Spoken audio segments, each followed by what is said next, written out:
Have you ever had this happen?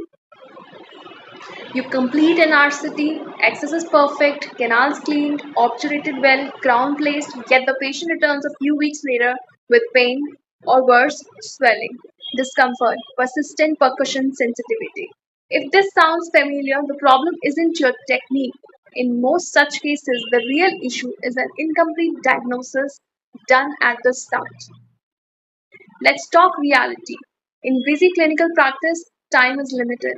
A patient walks in, there's visible decay, they complain of pain, and we assume pulpitis or necrosis that leads to RCT.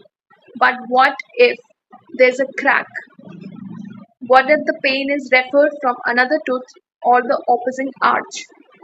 What if it's a known endo issue like a periapical cyst, TMD, or even trigeminal pain?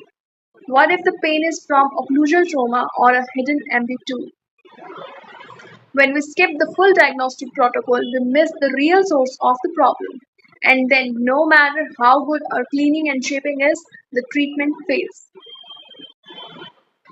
Let me share a few common clinical errors I've seen dentists make, and sometimes I've made them too. Case 1 is wrong tooth RCT. Pain on upper molar, RCT done, but the real culprit was the second molar, first molar treated unnecessarily. Case 2 is cracked tooth, missed. Patient reports sharp pain on biting, no decay, RCT done, but pain persists. And the tooth needed extraction, not RCT. Case 3 is missed MB2. All canals clean, but one canal MB2 never found. X-ray look perfect, but persistent symptoms. Case 4 is periodontal endodontic lesion. RCT started on a tooth with deep isolated pocket, but no flap. The result, it becomes mobile and need to be extracted later. Takeaway is diagnosis is not just pulpal vitality, it's periodontal, anatomical, or even physiological. Here's a complete checklist you can follow before starting an RCT. First is patient interview. Ask deep, not just surface. Is the pain spontaneous or triggered? Can the patient localize it or is it vague? Does it linger after cold? Pain on biting or release? Many patients can't describe accurately, you have to lead them.